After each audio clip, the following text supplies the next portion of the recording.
नमस्कार साथियों, सर्वा क्लासेज में मैं ओपी सर्वा भूगोल व्याख्याता आपका हार्दिक स्वागत करता हूं। हमने मुख्य रूप से जो 12th क्लास है, 11th क्लास है, 10th क्लास है, उसकी राजस्थान बोर्ड के द्वारा जो लागू की गई किताबें हैं, मुख्य विशेष रूप से एनसीईआरटी का जो सिलेबस है जो अपने यहाँ चल रहा है, उन सभी की बारी बारी से चर्चा कर रहे हैं।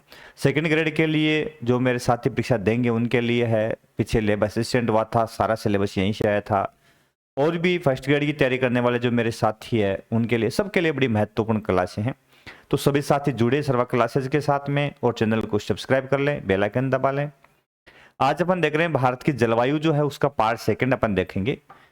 पहले अपन ने चर्चा कर ली थी कि भारत की जलवायु जो है उसके चार धारणाएं जो है, जैसे हेलिका सिद्धांत है, जेट स्ट्रीम है, फ्लोन का है, कि कोटेश्वरम का है, बारी बार से उनकी चर्चा की थी। और आज अपन देखेंगे प्रमुख ऋतुएं, जिसमें शीत ऋतु है, वर्षा ऋतु है, ग्रीष्म ऋतु है, उनकी चर्चा करते हैं। शुरू करते हैं इन पंक्तियों के साथ में अपने क्लास को कि राहें जहां तक जाएगी राहगीर वहां तक जाएगा। कि राहें जहां तक जाएगी राहगीर वहां तक जाएगा, तुम दरिया से क्यों पूछ रहे हो नीर कहां तक जाएगा। अरे खींच धनुक की डोर निशाना साधो अपनी मंजिल का। अरे खींच धनुक की डोर निशाना साधो अपनी मंजिल का, बाकी बाद में देखेंगे तीर कहां तक जाएगा। बाकी बाद में देखेंगे तीर कहां तक जाएगा। तो कहने का तात्पर्य है कि हम मेहनत भरपूर करें, आगे क्या होगा वो बाद में देखा जाएगा, लेकिन यदि मेहनत जो अपन कर रहे हैं उसमें कमी नहीं रहनी चाहिए। तो आज अपन देखेंगे मुख्य रूप से अपनी प्रमुख ऋतुएं, जिसके अंदर शीत ऋतु की चर्चा अपन करेंगे, वर्षा ऋतु की चर्चा अपन करेंगे, ग्रीष्म ऋतु की भी चर्चा करेंगे। भारत की जलवायु अपन देख रहे हैं, एनसीईआरटी जो सिलेबस है आरबीसी बोर्ड ने लागू कर रखा है, तो वहीं से ये सारी बुक्स जो अपनी है वहीं से ये सिलेबस मैंने तैयार की है आप सभी के लिए। बहुत ही शानदार क्लासें हैं। सभी साथी जुड़े, अवश्य शेयर करें क्लास को, सपोर्ट करें अपने सर को, ताकि आपके लिए बेहतर क्लासें हम लाते रहें। भारतीय जलवायु को प्रभावित करने वाले कारकों की चर्चा कल अपन ने कर ली थी। अक्षांश है, समुद्र से दूरी है, उच्चावच है ना। वायुदाब और पवन संबंधी कारक की चर्चा अपन ने कर ली थी। आज अपन बात करेंगे प्रमुख ऋतुएं। तो प्रमुख ऋतुएं कौन कौन सी भारत के अंदर मुख्य रूप से है, और किस प्रकार से उस ऋतु के समय वायुदाब कहाँ कम होता है, कहाँ ज्यादा होता है, हवाएं किस स्थान से किस स्थान की ओर चलती है, आदि आदि प्रश्न आपके दिमाग में चल रहे होंगे, तो सभी का उत्तर आपको यही मिल जाएगा। तो जुड़े, देखें। सबसे पहले अपन देखते हैं आज प्रमुख ऋतुएं। तो अपन भारत के अंदर यदि ऋतु की बात करते हैं तो तीन प्रमुख ऋतुएं यहां अपन देखते हैं, और वो तीन ऋतुएं मुख्य रूप से है, अपन शीत की बात करेंगे, अपन ग्रीष्म ऋतु की बात करेंगे, वह अपन वर्षा ऋतु की बात करेंगे। इसके अलावा हिंदी मासिक महीनों की यदि अपन बात करते हैं, हिंदी महीने जो है उसके अकॉर्डिंग बात करेंगे, तो अपन इसमें वर्षा, शीत, ग्रीष्म के साथ साथ में हेमंत, शिशिर, बसंत ऋतु जो है वो भी इसमें शामिल हो जाती है ना। तो उसमें अपन जैसे शिशिर ऋतु, बसंत ऋतु, हेमंत ऋतु, ये भी मुख्य ऋतुएं हैं, मुख्य रूप से आती है, शामिल होती है। तो हम शीत, वर्षा और ग्रीष्म ऋतु जो है उसमें वायुदाब, पवने, उसकी चर्चा कर रहे हैं। सबसे पहले शीत ऋतु। अब शीत ऋतु के लिए मैंने कल बताया था कि जब सूर्य दक्षिण की ओर चला जाए, जैसे ये भूमध्य रेखा मान ले या है मकर रेखा मान ले अपन, तो सूर्य यदि मकर रेखा पर सीधा चमकता है, तो चूंकि अपन उत्तरी गोलार्ध में है, तो उत्तरी गोलार्ध पूरा का पूरा किसकी चपेट में आता है, शीत की चपेट में आ जाता है। यही शीत ऋतु है। तो इस समय किस तरह से वायुमंडलीय जो परिवर्तन है, चेंजेज है, वो आते हैं, वो अपन देखेंगे यहाँ पे। वायुदाब और पवन किस तरह की रहती है शीत ऋतु में, तो शीत ऋतु में भारत का मौसम मध्य और पश्चिमी एशिया के वायुदाब वितरण से प्रभावित होता है। क्यों? क्योंकि भूमध्य रेखीय निम्न वायुदाब क्षेत्र जो ITCZ है वो तो मकर रेखा के आसपास में स्थापित हो जाता है, और जैसे ही ये न्यून दाब का गर्त मकर रेखा के आसपास में स्थापित हो जाता है, तो हवाओं की प्रवृत्ति बदल जाती है। अब भारत पर किसका असर होता है, तो मध्य और पश्चिमी एशिया की जो वायुदाब है उसका असर प्रारंभ हो जाता है। इस हिमालय के उत्तर में तिब्बत पर उच्च वायुदाब का केंद्र बनता है, यानी तिब्बत के आसपास में उच्च वायुदाब का केंद्र बन जाता है, और तिब्बत से दक्षिण की ओर भारतीय उपमहाद्वीप की ओर निम्न दाब का केंद्र बन जाता है। क्योंकि हम देख रहे हैं कि जिस ओर सूर्य की अवस्थिति सीधी रहेगी उसे सूर्य किरणों के साथ में न्यून अवदाब मिलेगा। तो उत्तर तिब्बत का जो पठार वाला जो प्रदेश है वहां तो उच्च दाब का केंद्र बनेगा, और अपने प्रायद्वीपीय भारत की ओर दक्षिण की ओर आएंगे तो यहाँ पे न्यून अवदाब का केंद्र बन जाएगा। क्योंकि सूर्य कहाँ है, मकर रेखा पर दक्षिण गोलार्ध में है। इस समय दिसंबर माह के आसपास में दक्षिण गोलार्ध जो है उसमें मुख्य रूप से ग्रीष्म ऋतु होती है। और जब भारत की शीत ऋतु की बात करते हैं तो अपन देखते हैं मुख्य रूप से ये नवंबर में स्टार्ट अपने सर्दियां हो जाती है, नवंबर से मध्य मार्च तक मुख्य रूप से सर्दियां होती है, आपको पता ही है, ठीक है ना। तो ये ठंड जो है उसका मुख्य जो कारण होता है अपने मध्य और पश्चिमी जो एशिया है उसकी पवनों का प्रभाव, यानी भारत जो है मध्य और पश्चिमी एशिया की पवनों के प्रभाव में आ जाना। अब यहां जैसे कि ये तिब्बत वाला क्षेत्र है और यहां पे अब क्या बन गया है साथियों, उच्च दाब, ठीक है। और हम बात कर रहे हैं किसकी, शीत ऋतु की। शीत ऋतु के अंदर मुख्य रूप से यहां उच्च दाब का केंद्र बन गया। यहां जो मध्य एशिया वाला क्षेत्र है, चाइना है, मंगोलिया वाला जो क्षेत्र है, यहां पर भी मुख्य रूप से ठंड अधिक होती है, और ठंड अधिक होने के कारण यहां पर भी उच्च दाब का केंद्र पाया जाता है। अब हम देखते हैं कि सूर्य कहां चला गया, दक्षिण के अंदर चला गया। अब सूर्य सीधा चमक रहा है, भूमध्य रेखा से भी आगे दक्षिण के अंदर चला जाता है ना। इस वजह से अब न्यून अवदाब, यदि इस भाग की ओर अपन ऐसे बढ़ेंगे तो निम्न अवदाब, यहां निम्न अवदाब देखने को मिलेगा। और निम्न दाब के कारण अब हवाएं उच्च दाब से न्यून दाब की ओर चलेगी। तो शीतकाल के अंदर यदि पवन प्रवाह की बात अपन करेंगे, दाब की बात करेंगे, तो दाब जो होता है वो उत्तरी भारत में उत्तर में उच्च दाब होता है, और दक्षिण के अंदर या प्रायद्वीपीय भारत जो है उसमें निम्न दाब होता है। यदि हम तापमान की बात करते हैं इस समय, तो यहां पे उच्च दाब है तो तापमान है काफी न्यून पाए जाते हैं। तो उत्तर में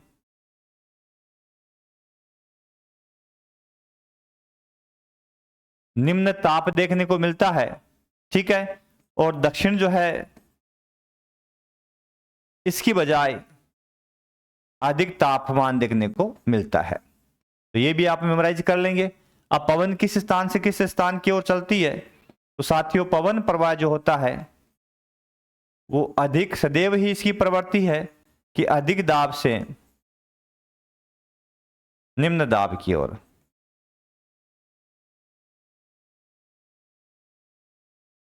पवनें चलती है, इसका मतलब अब पवनें कहां से चलती है, उत्तर से हिमालय प्रदेश से दक्षिण की ओर पवनें चलना प्रारंभ कर देती। इस प्रकार से उत्तर से दक्षिण की ओर पवनें इस समय चलती है। चाय आ गई, तो अपन देख रहे हैं चाय आ गई थी, तो चाय की चुस्की लेने के बाद में थोड़ी सी एनर्जी वापस अच्छी आई है ना। तो उच्च दाब कहाँ होता है, अब भारत के अंदर मुख्य रूप से उच्च दाब जो है उत्तर भारत में होता है मुख्य रूप से। अब यहाँ पे समदाब रेखाओं की बात यदि अपन कर लेंगे ना, तो कौन सी समदाब रेखाएं किधर से गुजरती है, ये थोड़ा सा बेसिकली अपने लिए ठीक रहेगा, है ना। तो समदाब रेखाओं की चर्चा अपन थोड़ा सा करेंगे तो हमें मालूम चल जाएगा कौन सी समदाब रेखा है, लगभग कहाँ से गुजरती है। अपन दक्षिण वाला ये जो भाग देखेंगे ना, तो यहाँ इस भाग में मुख्य रूप से 1013 मिलीबार 1013 मिलीबार समदाब रेखा यहां से गुजर रही है दक्षिण से, ठीक है ना। उसके बाद में यहां चलेंगे 1016 मिलीबार, 14 मिलीबार। उसके बाद में यहां मुंबई के आसपास में 1015 मिलीबार, ठीक है। उसके बाद में यहां 1016 मिलीबार, इसके आसपास में 1017 मिलीबार, ठीक है ना। उसके बाद में यहां अपन देखेंगे तो 1018 मिलीबार, यहां से थोड़ा सा यूं घूम करके है तो ये 1018 मिलीबार, और यह राजस्थान का पश्चिम भाग है, यहाँ 1019 मिलीबार।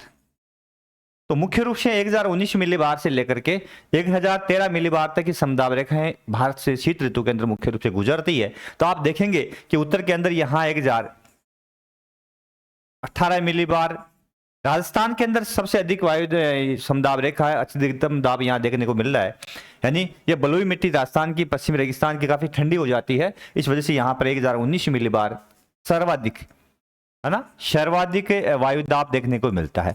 अब चूंकि पवनें चलेगी तो उच्च दाब से न्यून वायु दाब की ओर चलेगी, तो पवन का प्रवाह यहां से यदि होता है साथियों, है ना, इस भाग से होता है तो इस ओर न्यून दाब ऐसे घूमेगी, फिर यहां से पवन ऐसे घूमेगी, फिर दक्षिण की ओर यूं चली जाएगी। तो इस प्रकार से पवनों की दिशा थोड़ी सी विचलित होकर के और यूं दक्षिण की ओर चलेगी। मुख्य रूप से उत्तर से दक्षिण की ओर पवन का प्रवाह है।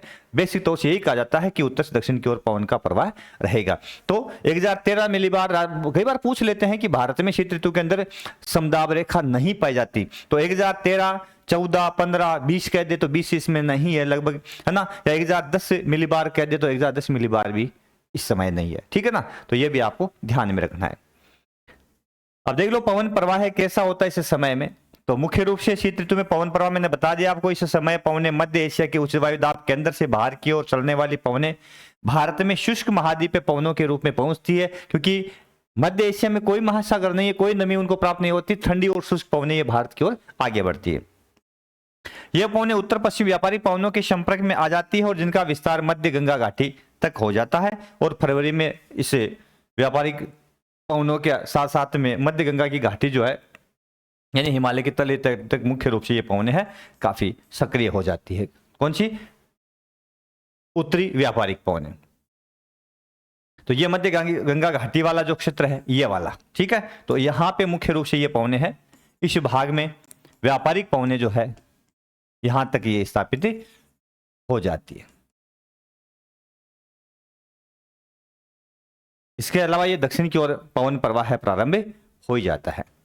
उसके बाद में जेठ प्रवाह। अब शीतकाल के अंदर जेठ परिसंचरण जो है, मैंने कल बताया था कि ये दक्षिण की ओर खिसक जाता है, यानी जेठ पवने भी वायुदाब पेटे के साथ साथ में जैसे ही दक्षिणायन सूर्य होता है तो उसके साथ साथ में आईटीसी जेठ जैसे ही भूमध्य रेखा से मकर रेखा की ओर जाता है तो वायुदाब पेटियां उत्तर से दक्षिण की ओर सभी की सभी पेटियां खिसक जाती है। और इस वजह से जो जेठ प्रवाह होता है, जो उपोष्ण उच्च दाब से उपध्रुवीय न्यून दाब के बीच में चलने वाली जो पश्चिम से पूर्व की ओर चलने वाली जो पवनें हैं, जो स्थायी पवनें हैं, तो वो पेटी भी नीचे आएगी ना, तो उसकी स्थिति कहां हो जाती है? हिमालय के समानांतर हो जाती है, तिब्बत के पठार के समानांतर, है ना। तो इससे भारत के अंदर शीत ऋतु में होने वाला परिवर्तन क्या होता है देखते हैं। धरातल से 9 से 13 किलोमीटर की ऊंचाई पर चलने वाली समस्त मध्य और पश्चिमी एशिया से में पश्चिम से पूर्व की ओर बहने वाली पछुआ पवनों के प्रभाव में हो जाता है। दो पछुआ पवनें 9 से 13 किलोमीटर की ऊंचाई पर क्षोभ मंडल में सतत बहने वाली पवनें हैं जो मुख्य रूप से पश्चिम से पूर्व की ओर चलती है। ठीक है, अब ये पूरा एरिया इन पवनों के प्रभाव में आ जाता है। ये पवनें तिब्बत के पठार के समानांतर हिमालय के उत्तर से एशिया महाद्वीप पर चलती है और इन्हीं पवनों को जेठ प्रवाह के नाम से जाना जाता है। कारण मैंने कल बताया था, जेठ हिमालय प्रदेश है या जो भी क्षेत्र है, मध्य एशिया है, यहाँ इनको जेठ प्रवाह है, यानी संपूर्ण पृथ्वी पर इनको जेठ प्रवाह इसलिए कहा जाता है कि दूसरे विश्व युद्ध के समय अमेरिकी जेट यान जो इन पवनों के सहारे इनका सहारा लेकर के आगे बढ़ा करते थे, तो उन्हीं के नाम पर इन पवनों का क्या नाम कर दिया? जेठ प्रवाह है। अब देखो इनका प्रवाह है, अब ये पश्चिम से पूर्व की ओर चलने वाली पवनें मुख्य रूप से है, इस रूप से ये पवनें चलती है। मध्य एशिया पूरा का पूरा इससे जेठ प्रवाह है। यहाँ तिब्बत का पठार आ गया अपना, ठीक है, तो ये तिब्बत का पठारी क्षेत्र मुख्य रूप से आ गया। और ये जो पठारी क्षेत्र है ना, तो ये क्या करता है? इस जेठ प्रवाह है, पवनों के जो प्रवाह है उसको मुख्य रूप से दो भागों में बांट देता है। एक इस पठार के दक्षिण से निकलती शाखा, एक उत्तर से निकलती है। तो ये पश्चिमी जेठ है ना, पश्चिमी जेठ, इनकी दिशा मुख्य रूप से पश्चिम से पूर्व की ओर, पश्चिम से पूर्व की ओर इनका प्रवाह होता है और ये पवनें मुख्य रूप से पश्चिम की ओर, पूर्व की ओर आगे अग्रसर होती है। ठीक है ना, तो यही पवनें जो मुख्य रूप से है शीतकाल में भारत में वर्षा लाने में सहायक होती है। अब ग्रीष्म ऋतु की बात अपन करेंगे तो अपन देखेंगे ये पवन जो है इसका प्रवाह उत्तर में होता है ना, यानी 45 डिग्री अक्षांशों के आसपास में 60 डिग्री अक्षांशों के बीच वाले प्रदेश में वहां तक चला जाता है। लेकिन अब ये हिमालय के समानांतर प्रवाहित होती है, लगभग 35 डिग्री अक्षांश के आसपास में, 37 डिग्री अक्षांश के आसपास में ये पवनें यहाँ प्रवाहित हो रही है। ठीक है, तो इसका असर है कि भारत में शीतकाल में इनसे क्या होती है, वर्षा होती है। तिब्बत उच्च भूमि जेट प्रवाह को दो भागों में बांटती है, मैंने बता दिया, जिससे एक शाखा हिमालय के उत्तर से बहती है, दूसरी शाखा जो है वो हिमालय के दक्षिण से होकर के बहती है, तिब्बत के दक्षिण से कह दो इसको। इस दक्षिणी शाखा की औसत स्थिति फरवरी में लगभग कहाँ होती है, 25 डिग्री अक्षांश के आसपास में होती है। यानी फरवरी में यह शाखा दक्षिणी कहां तक पहुंच जाती है, दक्षिण में गंगा मैदान में 25 डिग्री अक्षांश के आसपास तक पहुंच जाती है। यहां इसका दाब स्तर 200 से 300 मिलीबार होता है। ठीक है ना, तो यहां से यह प्रश्न बड़ा इंपॉर्टेंट है कि मुख्य रूप से यह जो शाखा है फरवरी माह में भारत के अंदर इसकी स्थिति होती है, कर्क रेखा पर 25 डिग्री है, 15 डिग्री है, 22 डिग्री अक्षांश है, तो मुख्य रूप से इनकी स्थिति होती है वो 25 डिग्री उत्तर अक्षांश के आसपास होती है, कर्क रेखा से थोड़ा सा उत्तर के अंदर मुख्य रूप से इसकी स्थिति हो जाती है। ठीक है ना, तो उसके बाद में आता है इन्हीं पवनों के सारे पश्चिमी विक्षोभ आते हैं। तो वो पश्चिमी विक्षोभ मैंने बता दिया कि ये उसके साथ ही मैंने ले लिया है कि भारत में पश्चिमी चक्रवातीय विक्षोभ है। पश्चिमी विक्षोभ जो भारत में जाड़े के समय पश्चिम और उत्तर पश्चिम से प्रवेश करते हैं, क्योंकि भारत में पश्चिम और उत्तर पश्चिम से ही जेठ पवनों के सारे प्रवेश करते हैं। जेठ पवनें पश्चिम से पूर्व की ओर चलती है, क्योंकि भारत में ये हिमालय पर्वत आने के कारण इनकी दिशा किस ओर हो जाती है, उत्तर पश्चिम से दक्षिण पूर्व हो जाती है, इस ओर ये प्रवेश करते हैं, तो पश्चिम या उत्तर पश्चिम से ये प्रवेश करते हैं। ये चक्रवाती ये विक्षोभ जो है, ये विक्षोभ जो है मुख्य रूप से भूमध्य सागर पर उत्पन्न होते हैं, वह पश्चिमी जेट प्रवाह के साथ भारत में प्रवेश करते हैं। शीतकाल में रात्रि के तापमान में वृद्धि होना यह इन विक्षोभ आने के पूर्व संकेत है। कहते हैं ना, बूढ़े बुजुर्ग लोग कहते हैं कि भाई वर्षा आज तो रात को गर्मी ठीक ठाक थी, हवाएं शांत है, इसका मतलब मावठ आने वाली है। तो इन्हीं पवनों से होने वाली वर्षा को उत्तर भारत में मुख्य रूप से मावठ कहा जाता है। तो इनका पूर्व संकेत है, यानी शीतकाल में रात का समय जो है उसमें तापमान बढ़ जाना। तो यह किधर से प्रवेश करती है, पश्चिमी विक्षोभ, और ये विक्षोभ भारत में मुख्य रूप से इन पवनों के सारे आगे बढ़ते हैं। अब भारत में ऐसे प्रवेश करते हैं तो पश्चिम और उत्तर पश्चिम से प्रवेश करते हैं, उत्तर पश्चिम से ये भारत में प्रवेश करते हैं। इसीलिए अब सर्वाधिक वर्षा भी इसी भाग में करते हैं। ये वाला एरिया है, इसमें सर्वाधिक वर्षा ये करते हैं, ये विक्षोभ। और ये वर्षा जो है रबी की फसल के लिए बड़ी महत्वपूर्ण है। रबी की फसल आपको पता है कि शीतकाल में रबी की फसल उत्तर भारत में होती है, दक्षिण भारत में कोई रबी की फसल नहीं होती। कारण भी बताऊंगा अगली ऋतु के अंदर। कारण ये प्रायद्वीपीय पठार है, उसके दोनों ओर महासागरीय क्षेत्र होना। तो मुख्य रूप से रबी की फसल के लिए जैसे गेहूं है, चना है, जो है, सरसों है, इन फसलों के लिए मुख्य रूप से ये वर्षा बहुत ही लाभदायक मानी जाती है। यानी जैसे ही वर्षा आती है तो इन फसलों के अंदर रौनक बढ़ जाती है, इनकी उत्पादकता बढ़ जाती है और ये बहुत अच्छी प्रकार से फसलें हैं, काफी खिल उठती है। उष्णकटिबंधीय चक्रवात, उष्णकटिबंधीय चक्रवात बंगाल की खाड़ी और हिंद महासागर में उत्पन्न होते हैं। इन चक्रवातों से तेज पवनें चलती है और भारी बारिश होती है। ये चक्रवात, अब उष्णकटिबंधीय चक्रवात है, हालांकि अलग से वीडियो मैंने बना दिया है, लेकिन भारत के संदर्भ में उष्णकटिबंधीय चक्रवात है। इनकी उत्पत्ति कहां होती है, बंगाल की खाड़ी और हिंद महासागर। तो यहां मुख्य रूप से ये भारत के संदर्भ में ज्यादा प्रभावी होते हैं। हालांकि अरब सागर में ही अवदाब बनते हैं, तो उसका असर भारत में बहुत कम होता है, नगण्य कह सकते हैं। तो ये चक्रवात तमिलनाडु, आंध्र प्रदेश, ओडिशा और तटीय भागों से जब टकराते हैं तो मूसलाधार बारिश भी करते हैं। तो यहां पे बंगाल की खाड़ी में यहां यह चक्रवात है, इस प्रकार से उत्पन्न होता है और ये पूर्व से पश्चिम की ओर आगे बढ़ता है, पूर्व से आगे बढ़ता है और किस ओर आता है, पश्चिम की ओर आता है। लेकिन जैसे ही ये यहां पहुंचता है, तो आपको पता है उष्णकटिबंधीय चक्रवात है, उसका लैंडफॉल होते ही धीरे धीरे वो कमजोर हो जाता है। ठीक है ना, तो बंगाल की खाड़ी के अंदर मुख्य रूप से ये उष्णकटिबंधीय चक्रवात उत्पन्न होते हैं।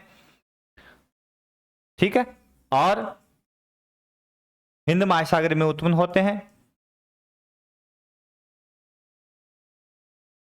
अरब सागर में उत्पन्न होते हैं लेकिन भारत के संदर्भ में अरब सागरीय चक्रवात का ज्यादा असर अपने नहीं होता। मुंबई गुजरात के तटीय प्रदेश में इसका असर होता है, लेकिन यहां मुख्य रूप से ओडिशा में असर होता है इस चक्रवात का। पश्चिम बंगाल में असर होता है, आंध्रा में असर होता है, तमिलनाडु में असर होता है, और मुख्य रूप से ओडिशा, आंध्र प्रदेश और पश्चिम बंगाल में तो ये भारी तबाही मचाते हैं, है ना, काफी अधिक नुकसान ये पहुंचाते हैं। ठीक है, तो यह है उष्ण कटिबंधीय चक्रवात का डायग्राम।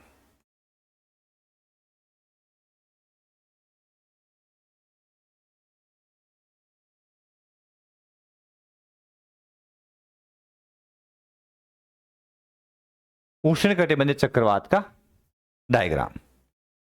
अब चलते हैं अगली ऋतु। अगली ऋतु आती है ग्रीष्म ऋतु। अब चक्रवात की बात अपन ने क्यों की, क्योंकि ग्रीष्म ऋतु से पहले मुख्य रूप से यह चक्रवात की स्थिति पैदा हो जाती है। लगभग मई का जो महीना होता है, मई जून का जो महीना होता है, तो मानसून पूर्व की जो बौछार आती है, बरसात आती है, इन चक्रवातों से अवदाबों से आती है ना। तो इन चक्रवातों के बाद साथ ही अपन देखते हैं ग्रीष्म ऋतु, है ना, अगला बिंदु। अब ग्रीष्म ऋतु जो होता है, इसमें स्थिति क्या रहती है, तो इसमें समय स्थिति जो मुख्य रूप से होती है कि सूर्य किशोर है उत्तरी गोलार्ध में। आपको पता है कि इस समय सूर्य जो उसकी अवस्थिति क्या है, उत्तरी गोलार्ध के अंदर। मान लिया ये अपना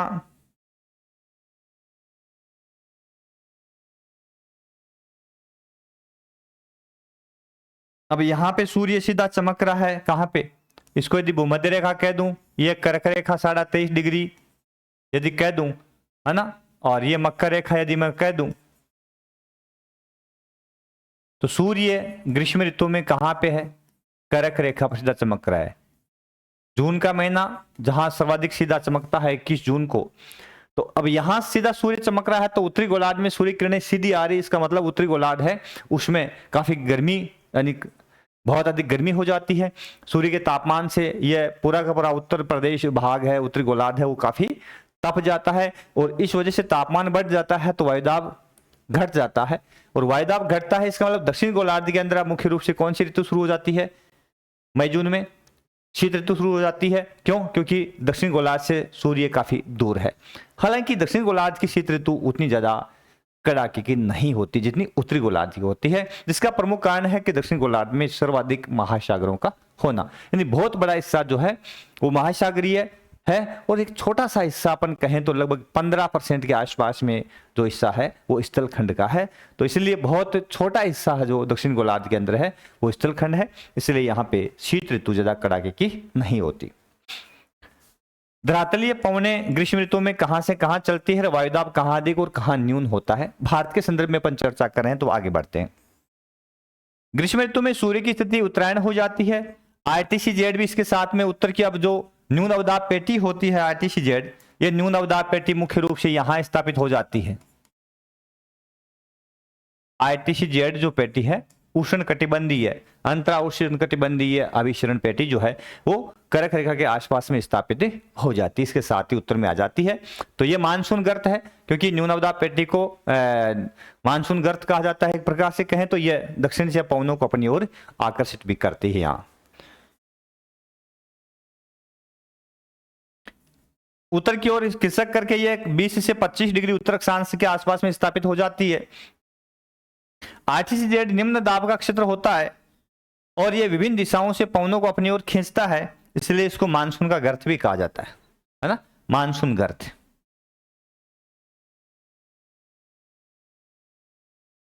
इसको मानसून गर्त के नाम से भी पुकारा भी जाता है, क्योंकि ये दक्षिण की पवनों को उत्तर की ओर खींचता है। अब सूर्य यहां मुख्य रूप से कहां चमक रहा है, मैंने अभी डायग्राम में बता ही दिया था आपको शायद। यह कर्क रेखा मुख्य रूप से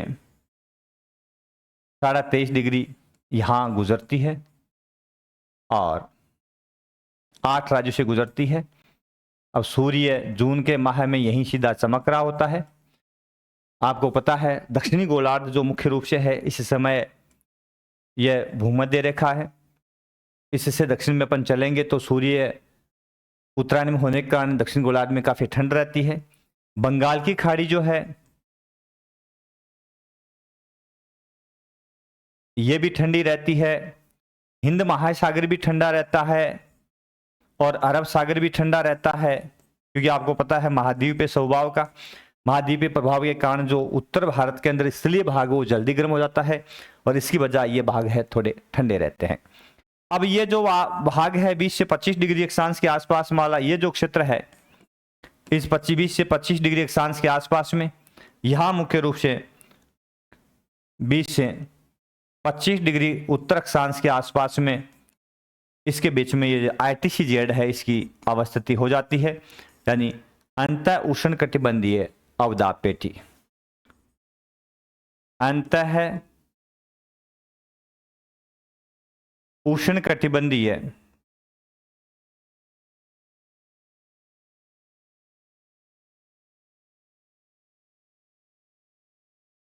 निम्न दाब पेटी। ठीक है, इसकी स्थिति मुख्य रूप से कहां हो जाती है, 20 से 25 डिग्री उत्तर अक्षांशों के बीच में स्थापित हो जाती है। अब ये न्यून दाब क्या करता है, हिंद महासागर से चलने वाले जो पवने हैं उसको अपनी ओर खींचता है, इन पवनों को ये अपनी ओर खींचता है, यानी ये पवने किस ओर आती है, इस न्यून अवदाब की ओर आगे बढ़ती है। कौन सी पवने ये, दक्षिणी गोलार्ध की व्यापारिक पवने। चूंकि ITCZ यहां आ गया तो व्यापारिक पवने चूंकि भूमध्य रेखा के इर्द गिर्द चलती है, आपको पता है दोनों ओर यहां मिलती है, लेकिन मैंने कहा कि जैसे जैसे सूर्य उत्तरायण और दक्षिणायन होता है उसके साथ व्यापारिक पवने भी आगे बढ़ जाती है। यहां से प्रश्न आता है, क्या प्रश्न आता है कि मानसून काल के अंदर व्यापारिक पवने जो मुख्य रूप से दक्षिण गोलार्ध की है उनकी दिशा होती है, क्योंकि ये दिशा जो है इनकी किस ओर होती है, दक्षिण पूर्व से उत्तर पश्चिम होती है, ऐसे चलती है, लेकिन भूमध्य रेखा को पार करने के बाद में इनकी दिशा इस प्रकार से हो जाती है, तो इनकी दिशा बदल जाती है, दक्षिण पश्चिम से उत्तर पूर्व। ठीक है ना, तो ये किस ओर से प्रवेश कर रही है, दक्षिण पश्चिम से ये दक्षिणी व्यापारिक पवने है। कौन सी पवने, दक्षिणी गोलार्ध की व्यापारिक पवने, यही मानसूनी पवनों के रूप में इन्हीं का विस्तार हो जाता है और ये दक्षिण पश्चिम से प्रवेश कर रही है और किस ओर आगे बढ़ रही है, उत्तर पूर्व की ओर आगे बढ़ रही है। इस ओर आ रही है, ये उत्तर पूर्व दिशा है तो इस ओर ये आगे बढ़ रही है, समझ रहे बात को। इसीलिए यही पवने आगे चल करके क्या कहलाएगी, मानसून कहलाएगी। लेकिन ग्रीष्म ऋतु में तो माहौल बन रहा है अभी तो, है ना, मानसून तो वर्षा ऋतु तो आगे चलेगी। अब अभी दाब स्टार्ट हुआ है, वायु दाब स्टार्ट हुआ है। दक्षिणी गोलार्ध में उष्ण कटिबंधीय वायु क्षैती विषुववृत्त को पार कर दक्षिणी पश्चिमी दिशा से निम्न दाब वाले क्षेत्र की ओर आकर्षित होती है। कहां से, दक्षिण पश्चिम से, अभी कहा था मैंने, है ना, और दक्षिण पश्चिम मानसून के रूप में यही आगे चल करके दक्षिण पश्चिम मानसून के रूप में जानी जाती है। कौन सी, उष्ण कटिबंधीय वायु क्षैती, उष्ण कटिबंध में चलने वाली व्यापारिक पवने, MT जिसको कहा जाता है, यही वायु क्षैती विषुवत रेखा को पार कर देती है। पार करते ही इसकी दिशा बदल जाती है तो दक्षिण पश्चिम दिशा से भारत में प्रवेश करती है, तो इससे कारण इसका नाम दक्षिण पश्चिमी मानसून यही हो जाता है। यही भारत का विशेष रूप से मानसून होता है। अब जैसे सूर्य उत्तरायण में आ गया तो अब जेठ प्रवाह है, कौन सा सक्रिय, कल बताया था मैंने, पूर्वी जेठ प्रवाह इसमें इस समय सक्रिय हो जाता है। और किस रूप में देखो, अब जैसे सूर्य उत्तरायण हुआ तो वायुदाब पेटियां उत्तर की ओर खिसक गई। जो पश्चिमी जेठ प्रवाह हिमालय और तिब्बत पठार के समानांतर बह रहा था वो अब मध्य एशिया के ऊपर चला गया है और ऊपर चला गया है। अब उसके ऊपर जाने से अब दक्षिण से अपन देखेंगे तो मुख्य रूप से कौन सा, पूर्वी जो जेठ प्रवाह है, पूर्वी जेठ पवने है, वो अब सक्रिय हो जाएगी भारत के अंदर। किस रूप में उसका असर होता है देखते हैं। सौरमंडल में 913 किलोमीटर की ऊंचाई पर दक्षिणी प्रायद्वीप पर पूर्वी जेठ प्रवाह है सक्रिय रहता है। भारत के दक्षिणी प्रायद्वीप पर कौन सा जेट प्रवाह सक्रिय हो गया, पूर्वी जेट प्रवाह सक्रिय हो जाता है, जो 90 किलोमीटर प्रति घंटा की गति से ये पवने चलती है। पछुआ को अपन ने देखा था लगभग 200 से 300 किलोमीटर प्रति घंटे की स्पीड से वो चलती है, वो काफी ज्यादा स्पीडली चलती है। लेकिन ये 90 किलोमीटर प्रति घंटा यहाँ से इंपॉर्टेंट है कि इनकी कई बार गति भी पूछ लेते हैं, साथ में लिख देते हैं आरपीएससी की बार 4-5 ऑप्शन जो देती है ना वो सभी आने बहुत जरूरी, तब जाकर के अपन उत्तर दे पाते हैं। तो 90 किलोमीटर प्रति घंटा की गति से ये चलती है। इसे जेट की स्थिति अगस्त में कहाँ होती है, मैंने कल बताया था 15 डिग्री अगस्त में ये 15 डिग्री उत्तर अक्षांश के आसपास में पूर्वी जेट स्ट्रीम रहती है, और सितंबर में ये 22 डिग्री उत्तर अक्षांश के आसपास में है, और ये 30 डिग्री से ऊपर कभी नहीं जाती। इसका कारण मैंने बताया था कि सितंबर के बाद में सूर्य धीरे धीरे सितंबर में कहाँ जाता है, भूमध्य रेखा पर स्थापित हो जाता है सीधी करने। अब वायुदाब की प्रवृत्ति बदलने लग जाती है, तो पूर्वी जेट प्रवाह है वो भी धीरे धीरे दक्षिण की ओर खिसकना शुरू हो जाता है और प्रायद्वीप से इसकी स्थिति दक्षिण की ओर जाना शुरू हो जाती है ना। इन्हीं पवनों के सहारे उष्ण कटिबंधीय चक्रवात भारत में प्रवेश करते हैं। मैंने अभी बताया था चक्रवात जो बंगाली खाड़ी में उत्पन्न होते हैं, क्योंकि हिंद महासागर में इन चक्रवातों को चक्रवात कहा जाता है। ठीक है, तो ये चक्रवात अवदाब जो होते हैं, विक्षोभ होते हैं, मुख्य रूप से कहाँ उत्पन्न होते हैं? हिंद महासागर और बंगाली खाड़ी में। और इन पूर्वी जेट पवनों के सहारे ये भारत के अंदर, भारत के प्रायद्वीपीय भाग की ओर प्रवेश करते हैं, यानी ये पूर्व से पश्चिम की ओर चलते हैं और मुख्य रूप से पश्चिम बंगाल, ओडिशा, आंध्र प्रदेश और तमिलनाडु के तटीय भागों में भारी नुकसान पहुंचाते हैं। विशेषकर पश्चिम बंगाल, आंध्र प्रदेश, ओडिशा में बहुत अधिक तबाही ये लाते हैं। ठीक है ना, तो ये पूर्वी जेट पवनों के सहारे, कई बार पूछ लेते हैं किन पवनों के सहारे भारत में चक्रवात प्रवेश करते हैं, तो पूर्वी जेट पवनों के सहारे ये चक्रवात है भारत में प्रवेश करते हैं।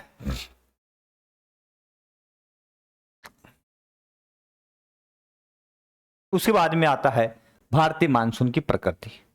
अब भारतीय मानसून जो है वो किस प्रकार से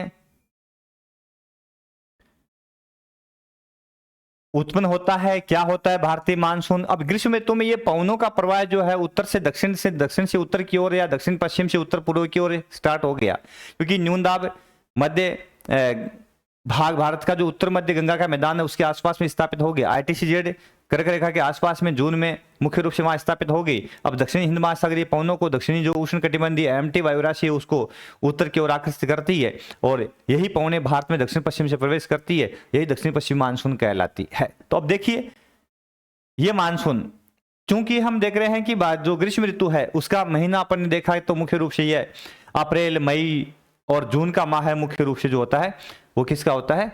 ग्रीष्म ऋतु को होता है। और लेकिन उसके बाद में जुलाई, अगस्त, सितंबर का महीना जो भारत में है अपने वर्षा ऋतु के रूप में जाना जाता है। चलो फोन आ गया था बीच में। तो हम भारतीय मानसून की प्रकृति की अपन चर्चा करें, अब आगे बढ़े। देखो यहां से मैंने बहुत सारे प्रश्न साथ साथ में बता रहा हूं कि किस तरह के प्रश्न पूछे जाते हैं, तो ध्यान दें, ध्यान रखें, इस तरह के प्रश्न यहां से पूछे जाते हैं। छोटी छोटी बातें आपको मेमोराइज करने की आवश्यकता रहेगी। अब वो बात नहीं है पहले की तरह कि आपने बेसिक चीज़ें पढ़ ली, भारत में औसत वर्षा कितनी है, राजस्थान में औसत वर्षा कितनी है, दक्षिण पश्चिम मानसून किधर से आता है, बस इतनी सी बातों से काम चलने वाला नहीं है। जो RPSC और RSSB ने जो विभिन्न प्रतियोगी परीक्षाएं अभी ली है हाल ही में, उसमें जो प्रश्न पत्र तैयार किए गए हैं वो काफ़ी गहराई से है ना। हालांकि इतना सस्पेंस होने की, डाउटफुल होने की और टेंशन लेने की जरूरत नहीं है।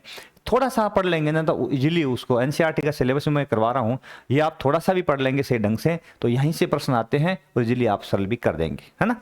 तो ध्यान रखें, कोशिश प्रॉपर करते रहे। मानसून के सुपरिचित जलवायु के घटक है। मानसून को समझने के लिए कुछ पक्ष अपन देखेंगे। एक तो पहला पक्ष है मानसून का आरंभ और स्थल की ओर बढ़ना।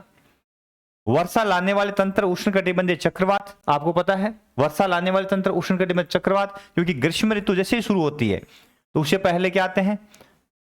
बंगाल की खाड़ी में उष्णकटिबंधीय चक्रवात उत्पन्न होते हैं। ग्रीष्म ऋतु के अंदर वर्षा ऋतु से पहले बंगाल की खाड़ी में उत्पन्न होने वाले प्रमुख चक्रवात है ना, उष्णकटिबंधीय चक्रवात, ये मानसून को लाने के लिए बहुत महत्वपूर्ण माने जाते हैं। पहली बरसात यही लाते हैं, है ना। और इस चक्रवातों के बीच में और मानसूनी वर्षा के बीच में उस क्या संबंध है, क्या कोरिलेशन है, और इसके साथ साथ में मानसून विच्छेद किसे कहते हैं। आज ही रिसर्च आया है अखबार के अंदर, बड़ी महत्वपूर्ण बात आई थी आज ही की, मैं पढ़ रहा था मॉर्निंग में, तो आया था कि अब की बार जो मानसून है वो काफी ठहर ठहर के आएगा।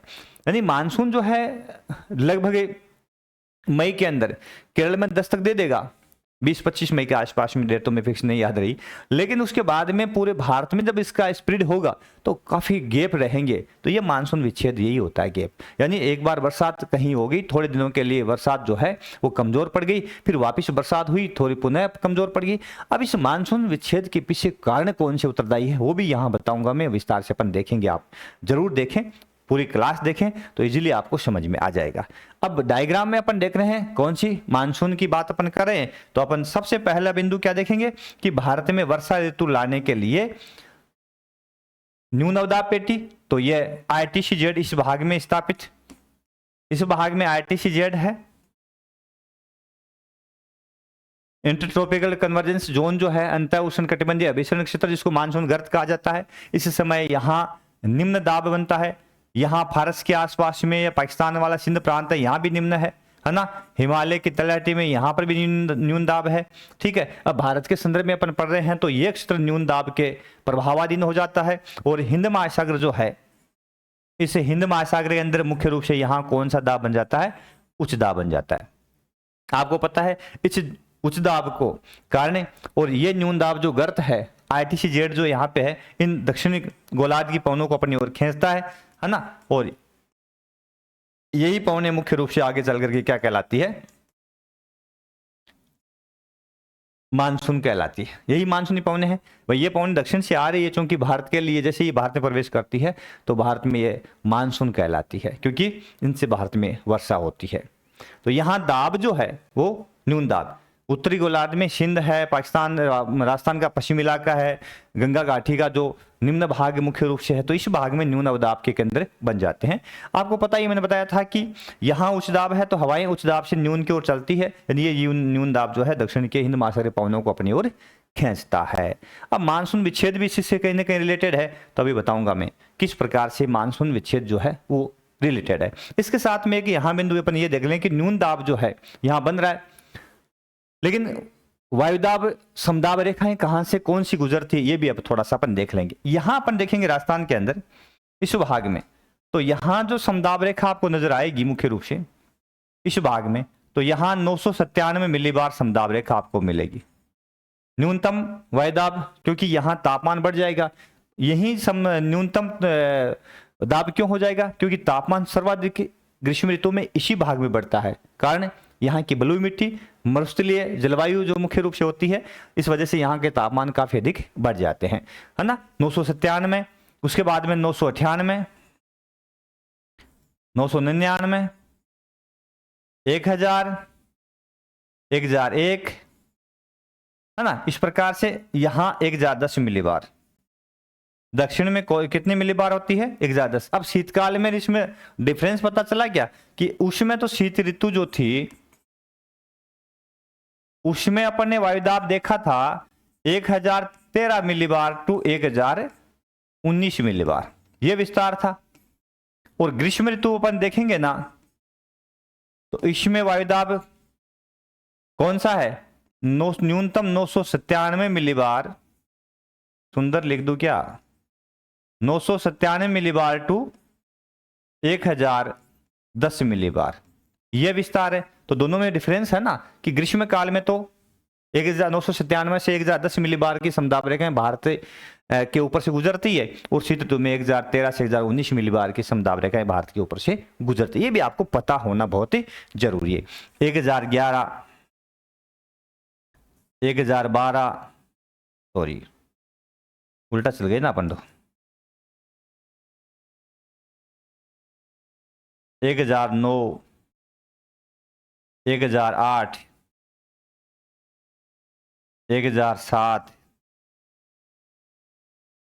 1006, 1005, है ना। इस प्रकार से आपको पता होना चाहिए। ये समदाब रेखाएं मुख्य रूप से ग्रीष्म ऋतु में भारत के ऊपर देखने को मिलती है।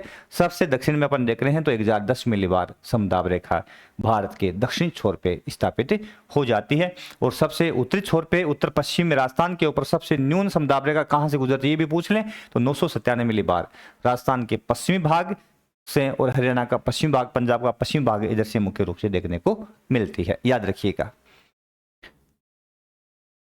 उसके बाद में आता है मानसून में विच्छेद क्यों होता है। मानसून विच्छेद के लिए मैंने अभी बताया था कि अखबार की आज ही न्यूज थी, ऐसा क्यों है उसके कारण जान लेते हैं अपन कि किन कारणों से मानसून का विच्छेद होता है। तो पहला कारण है उत्तर भारत में मानसून विच्छेद उष्णकटिबंधीय अवदाबों में कमी के कारण होता है। उष्णकटिबंधीय अवदाब कमजोर पड़ जाते हैं, इस वजह से मानसून का विच्छेद हो जाता है, पहला कारण तो है। दूसरा है पश्चिमी तट पर आर्द्र पवनों का तट के समानांतर बहने के कारण भी, क्योंकि जब ये आर्द्र पवनें तट के समानांतर बहने लग जाती है तो भारत की ओर वो प्रवेश नहीं करती, और भारत की ओर प्रवेश नहीं करती तो बरसात वो नहीं कर पाती है, और बरसात में गैप लग जाता है। इस कारण से भी मानसून क्या पड़ जाता है, कमजोर पड़ जाता है। तीसरा है राजस्थान में वायुमंडल के निम्न दाब स्तरों पर तापमान में विलोमता वर्षा वाली आर्द्र पवनों को ऊपर उठने से रोक देती है। तापमान में विलोमता तापमान का व्युत्क्रमण है। किसमें? राजस्थान के अंदर मुख्य रूप से जो है तापीय विलोमता देखने को मिलती है। तापीय विलोमता का मतलब है अपन धरातल से जो जो ऊपर बढ़ते हैं, तो ये राजस्थान के अंदर मुख्य रूप से इस तरह की प्रवृत्ति है। वो मानसून विच्छेद के लिए कहीं उतरने कहीं कहीं उत्तरदायी है। तो यहाँ ताप विलोमता जो जो ऊपर जाते हैं तो तापमान में कमी होती है, लेकिन आंशिक रूप से कभी कभी कमी की बजाय उल्टा हो जाता है, तापमान बढ़ता है। यही तापीय विलोमता है। और राजस्थान के पश्चिमी भाग में जो तापीय विलोमता है ये कहीं ना कहीं भारत में मानसून विच्छेद के लिए उत्तरदायी है। अब 3 कारण है। अब यहां से प्रश्न आता है तो आप बताओ कैसे उत्तर दे दोगे? तो आपने कह दिया हम दे देंगे, ये 3 कारण है, लेकिन ऐसे नहीं आता प्रश्न आता है कि निम्न में से उत्तरदायी है। उत्तरी भारत में मानसून विच्छेद के लिए पवनों का तट के समानांतर बहना, इसको यहां सेट कर दिया। पश्चिमी तट पर दक्षिणी भारत में मानसून विच्छेद के लिए उष्णकटिबंधीय विक्षोभ का कम होना, ये यहां सेट कर दिया। अब यहां ये आपको ध्यान रखना है कि उत्तर भारत के लिए उष्णकटिबंधीय चक्रवात में कमी जो है, उदाबों में जो कमी है, ये उत्तरदायी है। पश्चिमी तट के आसपास में मानसून विच्छेद के लिए पवनों का तट के समानांतर बहना, ये उत्तरदायी है। और राजस्थान के भाग में अपन देखते हैं तो राजस्थान में मुख्य रूप से तापमान का व्युत्क्रमण प्रभाव उत्तरदायी है। तो ये 3 कारक यहां अपन देख रहे हैं, तो पता हो कौन सा कारक कहां उत्तरदायी है। ठीक है। भारत में मानसून का निवर्तन कब होता है, ये बहुत बार काल पूछ लेते हैं, इंपॉर्टेंट है। तो ये काल जो है मुख्य रूप से भारत में मानसून निवर्तन काल एनसीईआरटी के अंदर अक्टूबर नवंबर दे रखा है। एनसीईआरटी पढ़ा रहा हूं मैं, तो 11वीं क्लास जो है ना उसमें अक्टूबर नवंबर सीधे लिखा है कि भारत में मानसून निवर्तन काल है अक्टूबर नवंबर माह है। ठीक है, आप यही ध्यान रखें, सीधा लिखा है, 2 ये महीने है, इन्हीं का नाम लिखा हुआ है। सितंबर के आरंभ में मानसून उत्तर पश्चिमी भारत से निकल चुका होता है। अब पूछ लिया यहां से कि उत्तर पश्चिमी भारत से मानसून किस माह में निकलता है, तो यहां उत्तर पश्चिमी भारत से निकलता है सितंबर माह के अंदर। ठीक है।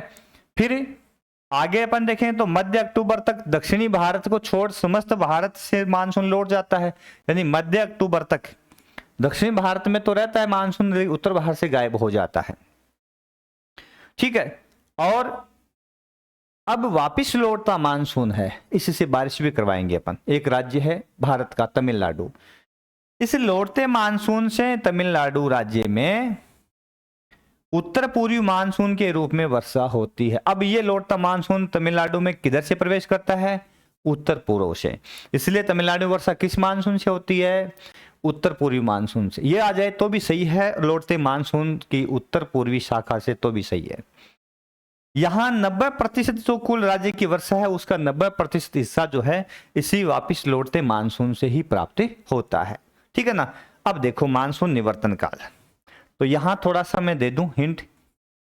भारत में मानसून निवर्तन, तो मानसून निवर्तन के लिए काल दे दूं मैं। चलो जी, यहां पश्चिमी ये वाला भाग जो है इससे मानसून लौटना, इस भाग से मानसून लौटता है, तो यह माह तो होता है सितंबर। ठीक है। उसके बाद में यहां से मानसून लौट जाता है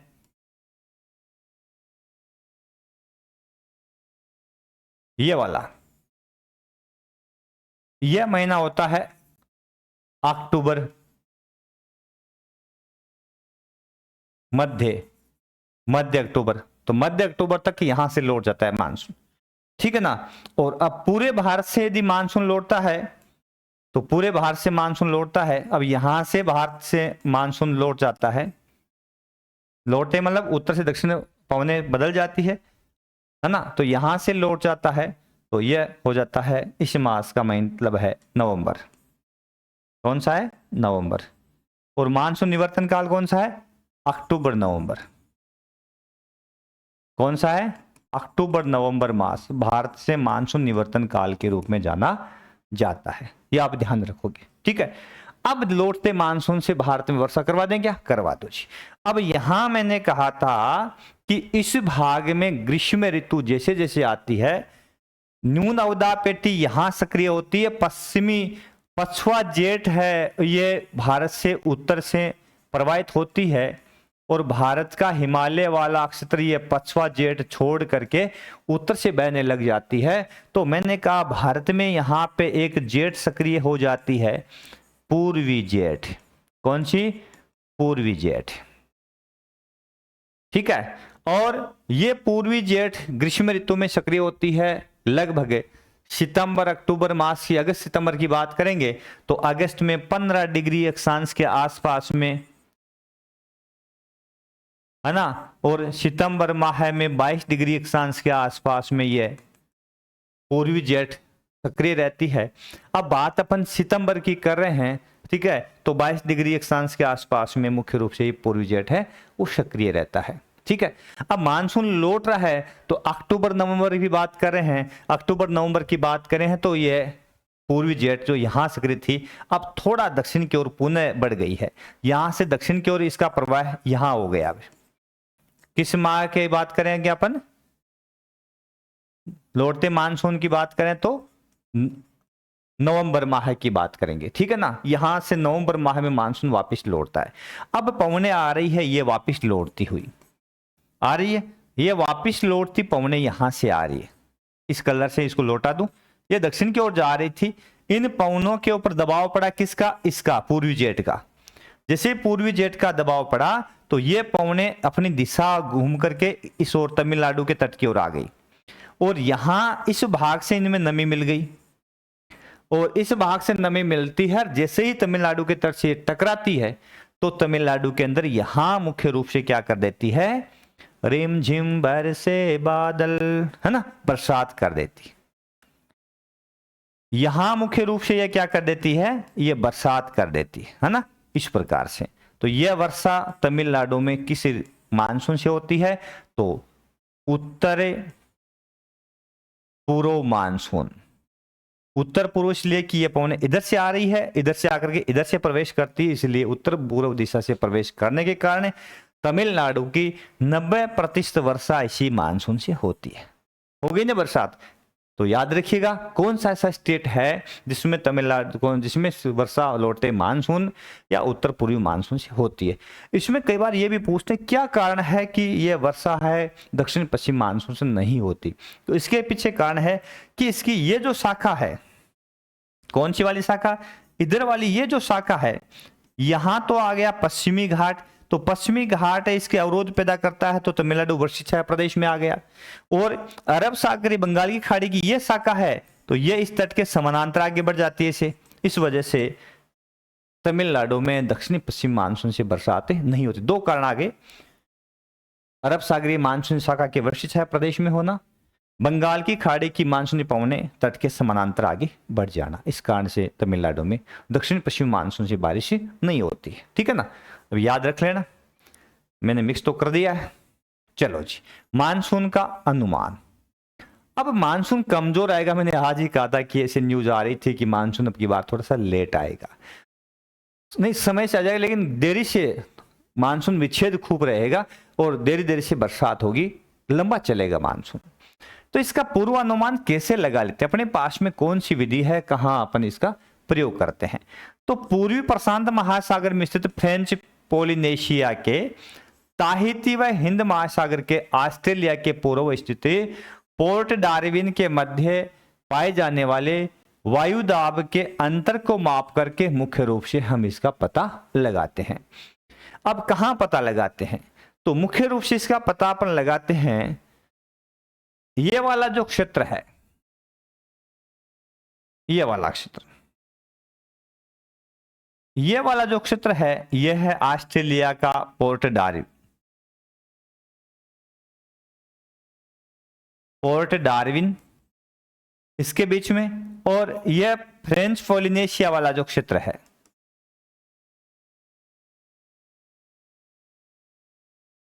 फ्रेंच पोलिनेशिया वाला जो क्षेत्र है,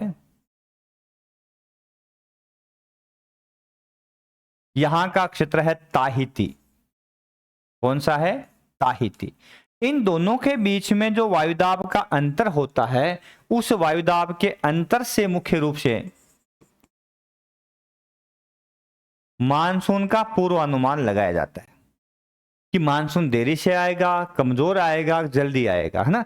तो अब पूछ लेते हैं कि पोर्ट डार्विन ऑस्ट्रेलिया के उत्तरी छोर पे है और ये फ्रेंच गुयाना वाला जो क्षेत्र है, इसका तटीय भाग ताहिती प्रमुख क्षेत्र है। तो इन दोनों के बीच में वायुदाब में जो अंतर आता है, दोनों का संबंध है वायुदाब का, इसी के आधार पर मानसून का पूर्वानुमान लगाया जाता है। भारत में मानसून का प्रवेश। अब भारत में मानसून की जो प्रवेश जो तिथियां हैं, उसके आधार पर अपन देखेंगे तो भारत में मानसून का प्रवेश जो मुख्य रूप से है 1 जून माना जाता है। तो भारत में मानसून प्रवेश 1 जून को केरल में प्रवेश करता है। अब यहां यदि केरल की बात आए तो 1 जून, और यदि अंडमान निकोबार की आए तो 25 मई, क्योंकि अंडमान निकोबार भी तो अपना हिस्सा है। सबसे पहले निकोबार, तो मई में 25 मई, ये प्रश्न आया हुआ है, इंपॉर्टेंट है, आया हुआ प्रश्न है कि 25 मई के आसपास में अंडमान निकोबार में मानसून का दस्तक देता है। केरल में 1 जून को प्रवेश करता है। 10 से 13 जून को मुंबई पहुंचता है। कोलकाता और मध्य जुलाई तक संपूर्ण उपमहाद्वीप में मानसून फैल जाता है। भारत में वर्षा वाले लाने वाले 2 प्रमुख तत्व है कि भारत में वर्षा किन 2 तत्वों से आती है। एक तो आता है उष्ण कटिबंधीय अवदाब जो बंगाल की खाड़ी और चीन सागर में उत्पन्न होते हैं, न्यून दाब के केंद्र, यह अवदाब इसके कारण। और दूसरा आता है अरब सागर में उत्पन्न दक्षिण पश्चिमी मानसून धारा, इसके कारण भी भारत में वर्षा होती है। ये अवदाब जब बंगाली खाड़ी में उत्पन्न होते हैं तो मानसून पूर्व बरसात मुख्य रूप से मैंने कहा उड़ीसा, पश्चिम बंगाल है, आंध्र प्रदेश में वर्षा करवाते हैं। और अरब सागरीय दक्षिण पश्चिम मानसून शाखा है वो दक्षिण पश्चिम से प्रवेश करती है। इसकी 3 शाखाएं हैं, बारी बारी से आगे मैं बताऊंगा आपको विस्तार से। अब भारत में मानसून प्रवेश की अलग अलग तिथियां, ये मैंने यहां लिया है, थोड़ा सा कम दिखाई दे रहा होगा। तो भारत में मानसून प्रवेश की तिथि है, पहली तिथि यहां पे आपको नजर आ रही होगी, ये केरल और चेन्नई वाला क्षेत्र, यह चेन्नई आपको नजर आ रहा है। तो ये 1 जून का तारीख है जो मुख्य रूप से केरल में यहां मानसून दस्तक देता है, और चेन्नई का उत्तरी भाग जो है यहां दस्तक देता है। 5 जून के आसपास में यह मुख्य रूप से बेंगलोर से थोड़ा ऊपर हैदराबाद वाला जो क्षेत्र है यहां। 10 जून के आसपास में यह एनसीईआरटी का ही डायग्राम है। तो 10 जून के आसपास में ये मुख्य रूप से मुंबई में प्रवेश कर जाता है। यही 1 जून जो मुख्य रूप से है जो अपना मिजोरम और त्रिपुरा, यहां 1 जून के आसपास में केरल के साथ ही प्रवेश करता है। 5 जून के आसपास में कोलकाता में प्रवेश करता है, ठीक है ना। तो ये डायग्राम आप याद रखोगे। ये भारत का मानचित्र है, इसको मैं थोड़ा सा और डायरेक्ट कर दूं ताकि आपको याद भी रहे और आपको पता भी चले। ये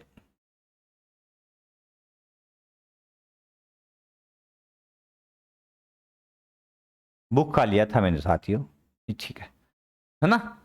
उसके बाद में थोड़ा आगे चलें तो ये अपना अहमदाबाद है, गुजरात है, 15 जून। दक्षिणी राजस्थान है में 1 जुलाई। पूरे भारत में पश्चिमी राजस्थान में 15 जुलाई। 15 जुलाई तक पूरे भारत में मानसून है वो सक्रिय हो जाता है। इसका मतलब 1 जून से 15 जुलाई ये भारत में मानसून का संपूर्ण भारत में स्प्रीड यानी फैलने का मौसम है, समय है 1 जून को। अब कई बार आता है ये अंडमान निकोबार, ये अपना दक्षिणी निकोबार है और ये अंडमान है। तो सबसे पहले निकोबार में यहां आता है 25 मई को। तो यहां यदि पूछ ले तो ये 25 मई के आसपास में एनसीईआरटी 9th में दे रखा है। तो 25 मई के आसपास में मानसून है। निकोबार, अंडमान निकोबार है, निकोबार में प्रवेश कर जाता है, सबसे पहले बरसात हो जाती है यहाँ पे, ठीक है ना। तो केरल से भी पहले यदि ऑप्शन आ जाए तो पहले ये करना है, और यदि ऑप्शन ये नहीं और सीधा केरल पूछे तो 1 जून करना आपको, ठीक है, आप ध्यान रखोगे। भारत में पश्चिमी तट पर होने वाली तेज वर्षा के लिए उत्तरदायी कारक कौन कौन से? पश्चिमी तट भारत का जो ये वाला तट, ये पश्चिमी तट है, इस पर तेज वर्षा क्यों होती है? इसके लिए कारक, पहला कारक उत्तरदायी है कि समुद्र तट से दूर घटित होने वाली मौसमी दशाएं समुद्र तट से काफी दूर घटित होती है, और पश्चिमी घाट यहाँ मुख्य रूप से सतत पहाड़ियां, इस भाग में पश्चिमी घाट ऐसे सतत पहाड़ियों वाला क्षेत्र है। जैसे ये मानसूनी पवनें इन पहाड़ियों के सारे ऊपर उठती है, संघनन होता है, सर्वाधिक वर्षा यही हो जाती है। दूसरा है अफ्रीका के पूर्वी तट के साथ भूमध्य सागरीय रेखीय जेट प्रवाह की स्थिति होना। अब अफ्रीका का पूर्वी तट है, उसके सारे कौन सी? भूमध्य रेखीय जेट प्रवाह की स्थिति, इस तट के सारे है, वो आगे भूमध्य रेखा को पार करके मुख्य रूप से ये जेट प्रवाह है पश्चिमी तट से सबसे पहले टकराती है। इसका ये भी एक प्रमुख कारण है। अब ये देखो यहाँ ये हिंद महासागर है, और हिंद महासागर में उच्च दाब का केंद्र अपन ने बन दिया। उच्च दाब का केंद्र बन गया, इसका मतलब पवनें यहां से बाहर की ओर निकल रही है ना, पवनें बाहर की ओर निकल रही है, और निकल करके ये पवनें मुख्य रूप से आगे बढ़ रही है। ये पवनें अफ्रीका के इस तट से टकरा करके ये पूर्वी तट के सारे आगे बढ़ती है, और यह पवनें बढ़ करके मुख्य रूप से सबसे पहले ये भारत है, तो भारत के किस तट से टकरा रही है? पश्चिमी तट से। तो अफ्रीका का पूर्वी तट, ये अफ्रीका महाद्वीप है, इसका ये पूर्वी तट है, मेडागास्कर द्वीप समूह के आसपास से अपन देखते हैं ये अफ्रीका, तो ये मेडागास्कर, तो इसके तट से टकरा करके हिंद महासागरीय पवनें, अब यहां जो पवन प्रवाह होता है जो अफ्रीकी तट के समानांतर चलता है, इसको बोला जाता है भूमध्य रेखीय जेट प्रवाह है। ये कौन सी जेट है? भूमध्य रेखीय जेट। ये जेट प्रवाह जो है ये मुख्य रूप से भारत के पश्चिमी तट पर लाकर के इन मानसूनी पवनों को टकरा देता है, जिस कारण से भारत में मानसून है पश्चिमी तट पर अच्छी वर्षा करता है। समझ गए? चलो आगे। उसके बाद में है अगला प्रभाव आता है एल निनो का प्रभाव। क्लास काफी लंबी रहेगी, अभी तो अपने पास में काफी मैटर है इसका। चलो जी, एक छोटी सी क्लास बाद में और बना देंगे ना, आज तो इतनी चर्चा करते हैं इसमें, तो काफी लंबी डीपली हो जाएगी। तो हम यहाँ ग्रीष्म ऋतु, शीत ऋतु और मानसून ऋतु, पवन प्रवाह है, वायुदाब की अवस्थिति और वर्षा, मानसून का विच्छेद, इन सभी बिंदुओं पर बारी बारी से अपने विस्तार से चर्चा की है। क्लास कैसी लगी? अच्छी लगी है तो आप प्लीज सर्वा क्लासेज को सब्सक्राइब कर लीजिएगा। अपना नोट्स यदि चाहिए तो एप्लीकेशन है सर्वा गूगल प्ले स्टोर पे, उस पर संपूर्ण ज्योग्राफी कोर्स भी है और फ्री के अंदर आपको नोट्स मिल जाएंगे। तो फ्री नोट्स लेने के लिए फ्री मटेरियल में आप जाएंगे तो ये नोट्स भी आपको पीडीएफ मिल जाएगी, फ्री ऑफ कॉस्ट मिल जाएगी, तो यहाँ से आप ले सकते हैं और इस चैनल का फायदा आप उठा सकते हैं। तो धन्यवाद टू ज्वाइन सर्वा classes, thank you, best of luck. फिर मिलेंगे अगले क्लास में, तब तक के लिए नमस्कार, जय हिंद, जय भारत, थैंक यू।